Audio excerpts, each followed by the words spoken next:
So welcome back to another tier list today here on the channel. Today we are going to be ranking all starting shooting guards for the 2021 NBA season. I'm pretty sure it's all just the starters at one point in time, whether they started or not. I don't know if this list is up to date, but I rather would use this one than the 2021 because it's definitely more up to date. So if you guys want to see more tier lists, make sure to leave a like down below. And if you guys have any other video ideas, make sure to comment those down below as well. Without further ado, I will break this down a little bit for you guys. When I did the point guard one, I was trying to decide what I wanted the categories to be. I think I kind of came up with the perfect, kind of list way to do it. I removed All-Star from it because I feel like, you can kind of go All-Star a couple different ways. Like if they've ever made an All-Star game, you can put them in an All-Star category. If they're a current All-Star, you can put them in there. But it also kind of leaves room for guys who, maybe get snubbed from the All-Star game who are just as good as some of those All-Stars. So I decided to change it up a little bit. As you can see, I did good/great instead of that. Then I changed, I think it was good to above average. Then as you can see, the rest kind of fall in lines where they do. So without further ado, we're going to get into this one. As I mentioned, in the one about the point guards, I don't dive into stats too much. I try to kind of avoid that in these. I think I could ultimately come up with pretty much a perfect list if I went into statistics, but I think it's kind of more fun to do this. That being said, I might look up a couple guys just because I don't have them off the top of my head. So this is kind of a hard one for me. I kind of consider Bradley Beal a superstar. I'm going to keep him in probably the superstar category for now. I think that's probably the safest place to put him. Buddy Hield probably like he's average or below average. I'll leave him there for now. I would say Karis LeVert here is probably average. Might even be above average. That's a little debatable. CJ's definitely good/great for me. I know he does get a little bit of slander, but I'm still keeping him in that category. He's definitely better than the majority of the guys that are going to probably be in this above average category for me. Cam Reddish right now I'd say is below average just compared to the rest of, I know he's still young, obviously on a very, young Atlanta Hawks team who ended up beating the 76ers last night. If you didn't see my rebuild earlier today of me trading Ben Simmons, make sure to go check it out after this one. But, he's just not there yet, comparative to other, starting shooting guards in the NBA. I don't even know how many games he started. I'm not going to lie to you. I didn't watch a ton of Hawks games until the playoffs, but nonetheless, he's going to probably still chill there again. I'm probably going to piss a lot of you off with a lot of these, so it's fine. It is what it is. Colin Sexton, for me, is definitely above average. I think he has a very bright career ahead. Him and Darius Garland in the backcourt's looking very good. Devin Booker, to me, is... He's a lot better than CJ McCollum. I think he could be pushing this superstar category. I will leave him there for now. That is not finalized, though. Dylan Brooks, for me, is above average. He was close to 20 points a game, I believe. That's one I'm going to fact check. I'm pretty sure Dylan Brooks was... like almost close to 20 points a game. Is there no I after it? Sorry, there's no I after it. That would be Dillian.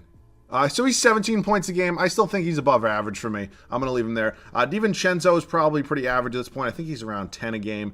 Donovan Mitchell's probably good/great. I still have Devin Booker over him. I'm just going to let you guys know that now. That's my opinion. That's staying there. Duncan Robinson, I don't want to say below average, but like comparative to the rest of these guys. But then again, I feel like I can clump him in with these two right here. It's not that big of a difference in comparative to some of the numbers, what they actually contribute to their teams. I think Eric Bledsoe's trash, but I'm not going to put him in the trash. I'm just going to put him below average. Fournier is average. I can tell you from being a Celtics fan. Fred VanVleet's above average in my opinion. I think he gets a little bit of discredit just because again nobody really. I don't want to say that people don't watch the Raptors as much now that Kawhi is gone, but people don't watch the Raptors as much now that Kawhi is gone, if you know what I'm saying. And again, they didn't really have very good of a season, so pretty deserving. Gary Harris, who I believe is on the Orlando Magic now. What were his exact numbers? I feel like I might be putting him below average, just again comparative to some of the other guys. I'm pretty sure he had a couple injury problems as well. He's around 9 points. I'm going to put him below average, I think. Again, just comparative. James Harden, obviously superstar. Oh my God. Can we talk about one of the dumbest moves in a long time? The fact that the Philadelphia 76ers and the Dallas Mavericks made a trade, I believe last offseason, or was it this season at the trade deadline? Whatever it was, the Josh Richardson for Seth Curry trade is a very bad trade for the Dallas Mavericks. I get the idea of trying to bring a guy in who can be a little more defensive-minded next to Luka Doncic for Dallas, but that one just didn't work out for you. So I'm going to keep him probably in a little bit below average right now. Definitely could. I mean, again, nothing here is finalized at the end of the video. Trash, absolute garbage. Definitely good/great for Klay Thompson. He's coming off an injury, actually a couple injuries, so I'm probably going to leave him good/great. I think at one point in time in his career, he was definitely a superstar, but I'm going to leave him there for just now. We're not going off potential. We're not going off previous accolades. We're going right now.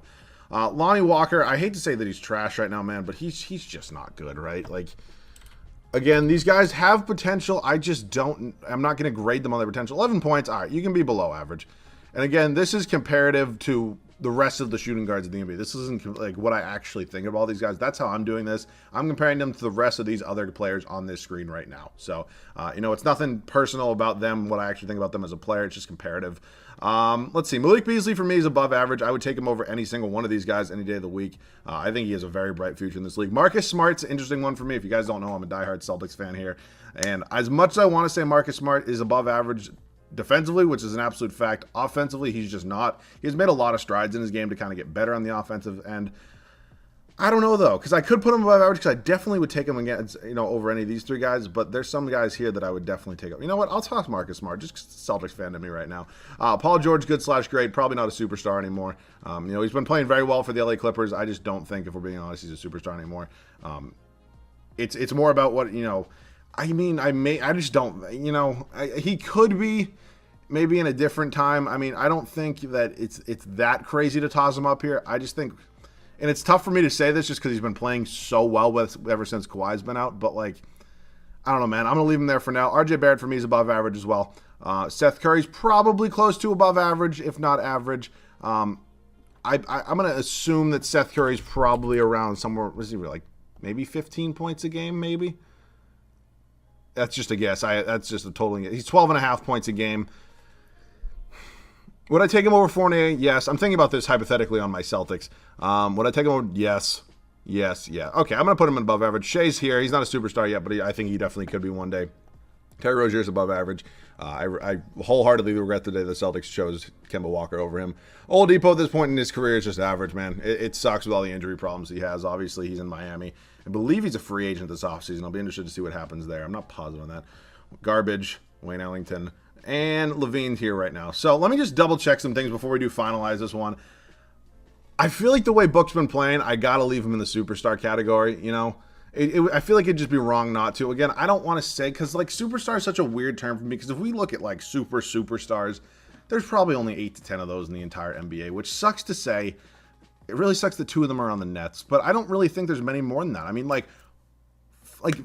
trying to find a good way to describe this. There are guys who are better than good/great players, but there are also guys who are not complete superstars. When I think of superstars, I think LeBron James, Kevin Durant, Giannis Antetokounmpo, Kawhi Leonard, guys like that. I just don't know if D-Book's quite on that level yet, but I'm still going to leave him there just for these purposes, for the way he's been playing. McCollum's still here, for my opinion. I think Donovan Mitchell eventually could make this jump, but I don't think he's there now. Clay coming off the injury. Paul George is going to stay there. I just don't think he's on the level of these 3 guys right now, in my opinion, especially me. And I know, don't get me wrong, I know he's leading the Clippers. I know he's doing all sorts of things well. But in a regular season kind of thing, the whole, I guess 72 games this year, I don't think he's on the level of these guys when they're all fully healthy. Especially playing next to Kawhi Leonard. Shea's definitely not up there yet, but he's very close to be. Levine could be. I think he's more good/great. I don't know if he'll ever get to superstardom.